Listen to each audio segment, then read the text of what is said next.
Hello guys, आज पनि एउटा म न्यू भ्लग लिएर आइसकेको छु है। आज मेरो दोस्रो भिडियो हो हैन। सबैजना मिलेर माया गरिदिनु, सपोर्ट देखाउनु।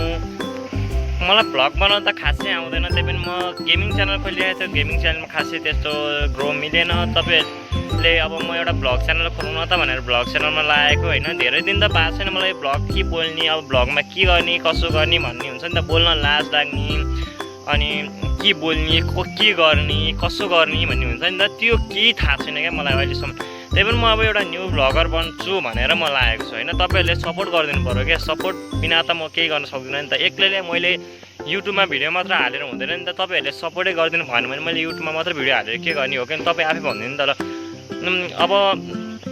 अब मैले अब एजुकेसनमा त अब मैले 12 पास गरेर बसेको हो हैन। अब सबैजनाले अब मिल्नु, अब मैले 12 पनि पास गरिसकेँ। अब काम केही छैन, अब काम नभए यसो भ्लग बनाउन त भनेर लागेको है। म चाहिँ अहिले यता जङ्गलतिर यसो घुम्न आइरहेको थिएँ। जङ्गलतिर आएको बेला यसो एउटा भ्लग बनाइदिनु त भनेर बनाइदिनु लागेको हैन।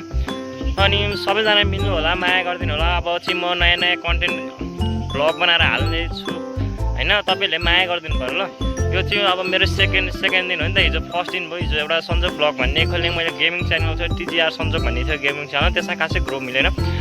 गेमिङ च्यानलमा लागेको नि धेरै भइसक्यो, तर गेमिङ च्यानल सपोर्ट मिलेन। त्यही भएर मैले एउटा भ्लग च्यानल खोलेँ। भ्लगमा चाहिँ सबैजनाले सपोर्ट गरिदिनुहुन्छ भन्ने मलाई थाहा छ। त्यही भएर पनि एउटा मैले भ्लग च्यानल खोलेँ हैन। अब तपाईहरुले मलाई सपोर्ट गरिदिनु होला है त। सब्स्क्राइब गरिदिनु होला, अनि लाइक गरिदिनु होला, कमेन्ट गरिदिनु होला। नयाँ अब भिडियो बनाउनको लागि अब उत्साह गर्नु होला। तपाईहरुले अब कन्टेन्ट भनिदिनु होला हैन। म त भर्खर न्यू हो क्या। न्यू अहिलेसम्म यहाँभन्दा अगाडि मैले भ्लगै बनाएको छैन क्या। त्यही भएर आज यो चाहिँ मेरो दोस्रो भ्लग भनेको। त्यही भएर है मैले अहिलेसम्म एउटा भ्लग पनि बनाएको छैन। त्यही भएर के बोल्ने के गर्ने कस्तो कन्टेन्ट बनाउने भन्ने थाहा हुँदैन नि त। त्यही भएर तपाईहरुकै सल्लाह लिन्छु, तपाईहरुकै अनुसार चल्ने छु हैन। अब मलाई सपोर्ट गरिदिनु होला, सब्स्क्राइब गरिदिनु होला है त। अब नेक्स्ट भिडियोमा भेटौँला।